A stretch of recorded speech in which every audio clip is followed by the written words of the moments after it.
Broadcasting live from the Business Radio X studios in Atlanta, Georgia, it's time for Atlanta Business Radio, spotlighting the city's best businesses and the people who lead them. Lee Cantor here with Stone Payton, another episode of Atlanta Business Radio. And Stone, exciting times. Hey, man, you got to be resilient. You got to be creative. But most of all, you have to remain invested in serving your clients and the people who you would like to be clients. So I can't think of a better guest to introduce for today's show on Atlanta Business Radio. Please join me in welcoming back to the Business Radio X microphone, founder with ReturnClient, Mr. Troy Hipolito. Good morning, sir. Good morning. I appreciate the nice invite there. Well, Troy, before we get too far into things, remind our listeners about ReturnClient. How are you serving folks? Oh my goodness. It's been a interesting last few years, but I basically work to help other clients get clients, high value type of business relationships and that sort of thing. And it's actually picked up quite a bit. I think we cracked the secret in order to and helping other individuals. Now, are you using certain channels or you're just helping them in general? Oh, it's a mixture. A lot of people use kind of a push button approach, which doesn't really work. And then you have others that are consultants. I kind of combine, a lot of different methods and a lot of different channels. I try to promote, what we call an omnipresence. It's kind of, that term kind of means, when you're multiple places at the same time and actually helping clients to offer actual value. And that's the main difference. It's not about selling. It's actually about helping individuals. And then, who is the typical client? From a solopreneur to a company up to 50 is kind of ideal. Those clients enjoy, those individuals enjoy, hands-on helping the clients. And so they're a little more engaged. So now walk me through the process of these people, kind of inquire and they say, I'm assuming that you use your own, kind of secret sauce in order to get new clients. Yeah. And I'm actually pretty public about what I do, just not how I do it. Right. That's the secret. But, we actually change based on trends. And so what we've done probably a year ago, we've kind of modified based on, results and that sort of thing. Right. You're getting best practices, and as you're learning, you're iterating. Oh, yeah. And it's always changing every 3 to 6 months, from the type of messaging to the approach to the partnerships in order to expand some of those things and realizing what clients are able to do and what they're not able to do. Now, say you're working with a professional services person, maybe a CPA or a lawyer, so has their own practice, maybe a small practice. Mm-hmm. What are some of the kind of the stuff you would ask them in that initial call to help them kind of see if it's the right fit? Yeah, it's very interesting you brought that up. We just picked up a CPA, and as soon as we turned on the system, it took a little time. CPAs are a little slow to actually make the meetings and fill the things that need to be filled out. But once he got started, he actually picked up his first client within like 2 hours. Wow. Yeah. So the process is pretty similar to all clients. We have what we call an onboarding document or an intake document. Mm-hmm. And there's 3 things that's important on that. And that's the biggest part of the work that the client actually has to do. They have to actually sit down for an hour or two. And for CPAs, that's actually very difficult. So there's 3 things there. There's information about that individual, personal contact information, things that they do that are very specific to them. And then they have information about the company, which is the second, PDFs, links, all the information that I can kind of absorb from the actual company, size, targeting, that sort of thing. And the third thing is kind of a elongated way of actually identifying your target market, specific search. And we take all that information, and then we have writers. They're social writers, not typical writers. And social writers actually develop the story. So we have a formula, and the formula again changes every 3 to 6 months. We just did an update last night. And so, these campaigns happen, on LinkedIn. They happen off of LinkedIn. A lot of it's coordinating for some of the personal branding and that sort of thing. And so we kind of schedule things out, so our clients can actually, do the things that they need to do. So now you mentioned LinkedIn. Is that the only channel you use, or is that the primary channel? Yeah, it's, LinkedIn is really, really good, because I think they have close to 700 million, members, and they get a new member every 2 seconds. It's probably faster now than it was before. I'm not really sure the numbers now, but it's kind of crazy. And 40% of the people on LinkedIn are active. And so you have a lot of everyone's on LinkedIn. And so that's one way to actually access them. But where people go wrong is they try to sell, and they try to message people to sell and that sort of thing. And so we kind of curb that a little bit, and we kind of put the right domino ahead. For example, if you are messaged with by a bunch of companies, it's very hard to separate the right company from the wrong company if you actually want that service. It's because you don't know them. I have another company called ISO Interactive, and we did some huge projects. Use this for an example. I did Coca-Cola Enterprises site, Xbox mobile apps, Harry Potter virtual worlds and stuff. So I've done some big projects. Even if I go out and say I've done these projects, they don't know me from Adam.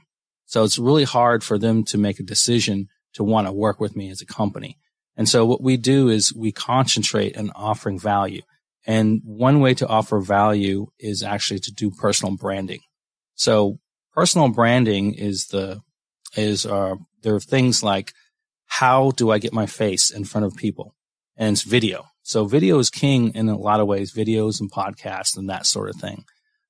If they see your face and you're actually providing some information that's helpful for free, that plants a seed in their mind, and they get to know you as an individual. It's almost like having a referral. It's a different way of having a referral. So now how do you help that CPA, who a lot of times CPAs aren't, that excited about doing video and doing kind of stuff out there? How do you help that person? Oh, you make it a lot easier for them. That's a very good question. What we're doing currently is, and we ran across this quite a bit. A lot of people are introverts, and so they don't want to be out there, and they have to get used to it. And we used to say, well, this is what you need to get done. Go ahead and get a plugin like Loom or something and do this kind of video, and we'll kind of walk them through it. Totally does not work. It was a terrible idea. It's easy even for me. Even though it seems simple. Like yes. You're giving them the kind of a playbook of just do these 6 things and you're done. And then we have all the content, but they wouldn't do those 6 things. They would never do it. It was very difficult because I'm the weird one. If I tell you I'm going to do something, it'll get done. And that's just me. And it's personal branding. They have to do something personal in order for this to work. They don't want to be personal. So right. You have to arrange it and kind of tweak their thought process a little bit. And that's where the coaching comes in. And then you also want to set it up, make it easy for them. Mm-hmm. They can make an appointment. And if they can make an appointment in front of a computer or a phone or something like that, we have a whole video crew. And then you'll do all the heavy lifting. They just have to show up. Just have to show up, and we do some prep work. We say, these are the things we're talking about, and we have them dictate what they feel comfortable with, and we go from there. I'm an awful person in front of camera, but I do it anyway because people say, oh, he's a real individual. Right. And so that imperfection is actually a good thing. People on LinkedIn and social media, they want to see people that are real. Right. Authenticity is more important than polished. Oh, yes. Definitely. And so we had to actually find the right formula between that authenticity and that polish. And we saying, well, there's a couple little things that we can do. So certain things have to be cut, start, on and off, but there's certain things that you want a little fade in and a little title come in and clean up on the color and things like that. And so you want a good balance between it where you're actually being very sincere in providing value to individuals and they get to see your face. Now, you mentioned, like, in the case of LinkedIn, there's hundreds of millions, 700 million, I think you said, members around the world. How does that help that professional service person who just wants more clients, in Omaha, Nebraska? Like, they don't have clients from all over the world. They just want 1 or 2 more clients in their little city. You can be as specific as zip code. Really? Oh, yeah. With LinkedIn or? Oh, yes. Yeah. Yeah. You can be as specific as industry type or individuals, individual companies, zip code, you name it. And so you can, pretty much hyper target a lot of your things. There's certain things it doesn't do. Right now you can't search via gender. It's very hard to do that unless you have some kind of smart way of doing it based on names, that sort of thing. But most things you can. What about Facebook ads? Do you do any of that? No, it's not really my strength. Usually a lot of those Facebook ads are derived for, smaller, B2C type, businesses. And so it's a little different. What I target are, how they say, larger relationship monetary type of arrangements. For example, companies that are producing, like ITs, for example, IT companies, if they sell a job, it's $5,000, $20,000, $1 million or whatever it is. Right. So like a minimum of $5,000, that's one engagement. Well, if they have a subscription service that's $800 and up, it would be definitely worth it. Mm-hmm. Yeah. And then you would be helping them target the group. Like it might go beyond the borders then of their local market then. Yeah. So you asked me earlier about, do we use LinkedIn only? No, we use LinkedIn as a base and it's really good, but not everyone's on LinkedIn. And so we have a way of rolling them off of LinkedIn. So you have two basic type of people and there's lots of other things. There's LinkedIn people and there's people that are not on LinkedIn. And if they're not on LinkedIn, they may be more responsive to warm email or other social media platforms such as Facebook and Instagram and even YouTube. YouTube's really big in certain areas. And so what we do is, when we help with the personal branding, we produce materials that go on all these other social media platforms. So that's that first domino as far as, getting out there. And then once we have several campaigns actually happen on LinkedIn and people say, yeah, I have a software that does A, B, and C. They're probably going to get in trouble because if their software is detectable, LinkedIn will shut down your account. They don't care. And they should shut down because they don't allow certain type of systems to run on that. And so you have to do it in a way that's very authentic, that you don't go over thresholds. You don't raise any flags. You need to keep your account safe. That's one thing we do. We make sure that, things like old invites are removed. We make sure that when you send out an actual invite, you don't have wording in there that may flag, what it is with your account. Because if you get flagged too many times, they'll put you on LinkedIn jail as well. And then if people don't want to be bothered, we make sure that they're not bothered. And that's a lot of those automation tools don't do any of that stuff and they get in trouble. And people think I have one campaign going on LinkedIn. Great. I'm not making anything's happening. Well, number one, you're probably not doing any personal branding, which we have a whole crew that develops these videos and this helps with you with this content, articles, posts, you name it. And so they have this material that's being produced. And the client is paying for it. They're paying for the time to do that. And they're paying for the ability to actually gain better relationships. So you have that first domino. Then you have LinkedIn and they have a common campaign which you connect and kind of grow a relationship. But that is even changing. And so the wording on that has to be very, very specific. And so LinkedIn messaging is not like an email. It's like if a email and a text had a baby. That's, it's not as very detailed. It's more business friendly. And so you have to speak that language. And when you're talking to them, you have to really find their pain point and be very, very short and helpful. Because if they don't want your service, you don't want to really shove it down their throat. Right. You just want to present what you're doing and identify what they're doing and having some intelligent conversations. We have a whole strategy around that. So that's just one campaign. But people forget that they may have a network already. They may have 5,000 or 10,000 or 3,000 or whatever it is that's on their network, and they're not accessing those people. That's like leaving money on the table. We have a campaign specifically for that. And they say, well, I got these other people and they're way out on my network and I'm afraid to connect with them because I may get flagged. And you're right. You don't want to connect with people on third level and above because you will be flagged. I said, but there's something called InMail, and it's a LinkedIn service. You need Sales Navigator anyway Sales Navigator is a paid service for LinkedIn. Right. That's directly that has nothing to do with your firm. No. That's just a LinkedIn service, a premium service they offer. You are correct. Yes. And so that allows you to do certain searches and have certain emails. Well, we actually are able to identify the people that are on the open network, which is about 50 to 80% of the people anyway. And so you can use your InMail for whatever you want beyond the system, but we target all those other people. And so instead of sending 20 InMail a month, which is the limit on that software there that you purchase through LinkedIn Sales Navigator, we send between 20 and 60 a day just on that one campaign. So you're reaching out and building a network on one campaign. You're reaching out and touching base with your older existing networks. You're not leaving money on the table. You're reaching out to your third level and beyond without issue.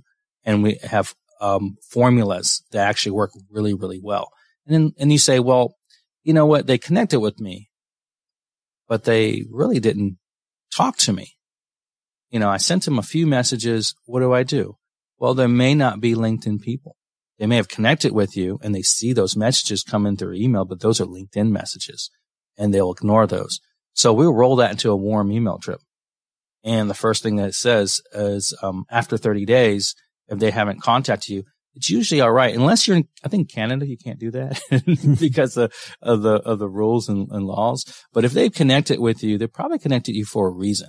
And so if you actually send them an email, it's much different than an cold email. I don't really believe in cold email, and maybe I'm not a cold email expert, but you typically get a 1% response rate. It's awful. And so if you can't get above 5 to 7 to 15%, it's just not really worth it, and so our system, and I don't know what the open rate is, but my personal open rate on my emails are 79.9%. It's a huge open rate. And my reply rate is 15 to 17% on the reply rate. And it's low volume, of course.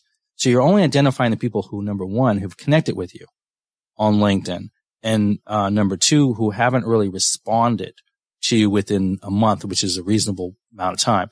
You can go ahead and reach out to them on an email sequence, something very, very short, a 1, 2, 3 type of deal. And the third is always letting them know you appreciate their time and you'll leave them alone, And you have a typical email where you have unsubscribe, make sure everything's legal when you send it out, and you don't sell. Your first message to say, hey, no, not everyone's a LinkedIn individual. And I think I connected with you for a month ago. I said, I know you do A, B, and C. This is what I'm doing. I said, love to talk to you if it makes sense. Super simple. And you get really good responses with that. So you actually I have quarterlies as well for LinkedIn. So a quarterly message. Well, I mirror that on email too. Mm-hmm. And so if I have 2 quarterlies, I have 2 quarterlies to go out. So that means I have 7 campaigns. I have my personal branding campaign. I have those 3 LinkedIn campaigns, and then I have those 3 email campaigns. And then we teach people how to respond properly and go beyond the system. I personally get between 15 and 25 business meetings a week right now. And I have to turn the system off. When I say system, I meant humans, everything. We have people who report information too. So one of the services is that everyone who connects with you, we try to pull their information for whatever purposes they need, because that's their information. They should have it. They connect with that individual. So we have a list for that. We have a list for the 30 days. So we pull a list for that as well. CPAs sometimes have very specific needs. Right now I'm running a campaign because it's tax season for businesses. Right. And they said, forget everything else. We need this to happen. And we make that happen, whatever that is. As long as it's within reason, So as far as a CPA, he's loving it. But again, they have their own difficulties because of lack of time and things like that. And we try to cover some of those things by helping them get where they need to go. Now, you mentioned that on LinkedIn, when you connect with them, you have access to a lot of information about them because you're now a connection. Do you help them pull their email addresses off of LinkedIn into a database and then you use that database to send these emails. So you're avoiding some of the like canned spam laws. Yes and no. If you connect with someone, that's your data. So I just give them access to that data. Mm-hmm. We don't do any campaigns for that, because I personally don't think that just because you connect with someone, you should email them. I only think that you should email them if you've tried to reach out to them on one channel. And I think it's okay to reach out on another channel because they may be email people versus LinkedIn. Right. So that's the case where I would roll that over. So you're not saying, okay, you have 1,000 LinkedIn connections, pull that 1,000. Now you have 1,000 email database. Well, if you want 1,000 pissed off people, probably no, it's probably not a good idea to do that. But it really serves a very good purpose because, they have a sheet, also, and then they have a daily email of who has responded on their LinkedIn and their email. So if they've responded, there's only one of several categories. They're either interested, they may be interested, they're trying to sell you something or some conversation that doesn't relate to your business or whatever, and then not interested. And so those 4 categories go across whether it's email or messages and even notifications. And that's another thing that people forget, that when people reply back on your post, that's a lead. People forget that all these elements, they don't understand about personal branding. On every 1,000 views on average, you can get a meeting. I did one post that had, I think, 20,000, I think it's got 20,000 views or whatever. And it was kind of the best one I ever did, but usually they don't get out that high at all. But, I think I got like 20 meetings out of that. Wow. So I can close at least a few clients out of that. Now, do you take any of this information and then use maybe Google Ads or any type of remarketing? Don't even need it. Every business is different. I mean, when I tell you I literally get 15 to 25 meetings every single week, I literally do. And it's a mixed bag though. A lot of our meet and greets. This is one of the meetings actually on my schedule. But they're all business centric and they're all going out to kind of make something happen. They're for a purpose.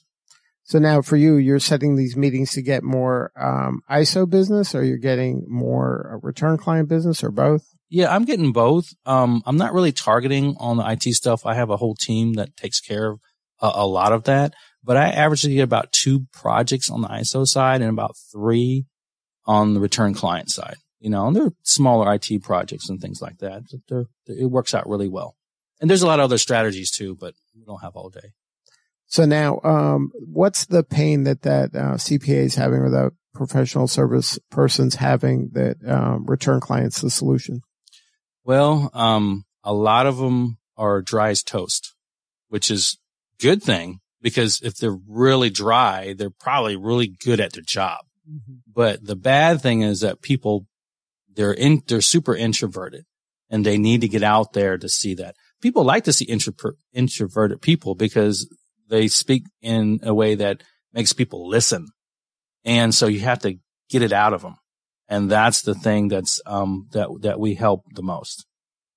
And then, for you, any advice to clients, especially like right now, we're going through a lot of, economic trauma. In the country. How would you suggest that a small to mid-sized business handles this kind of situation that we're in? I kind of anticipated you would bring that up.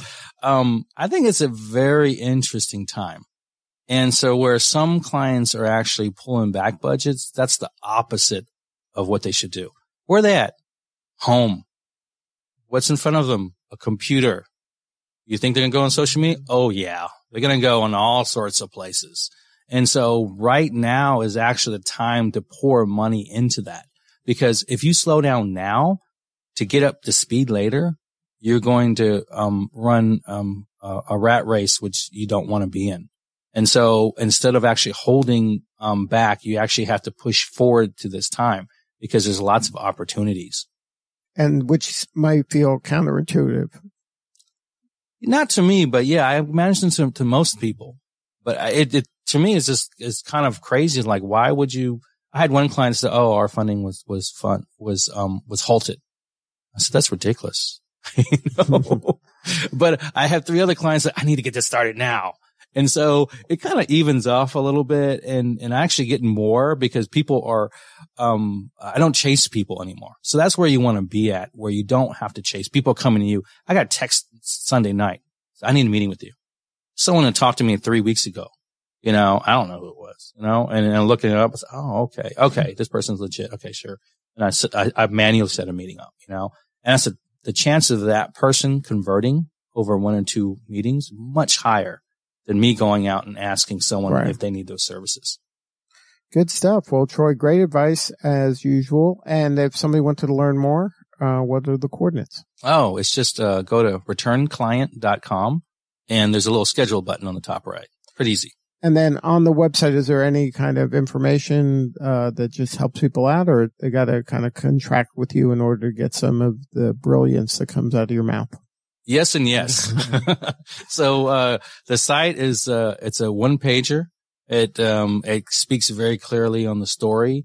And it's a lot of dry humor on there, and there's actually videos and documents and all that sort of thing. So you can kind of peruse it and see if that's something that might fit your business model.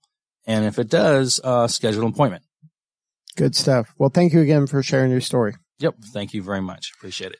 All right. That was Troy Hipolito, ReturnClient.com. If you want to jumpstart and lean into this opportunity that's in front of us, that's a place that you should check out. This is Lee Cantor for Stone Payton. We'll see y'all next time on Atlanta Business Radio.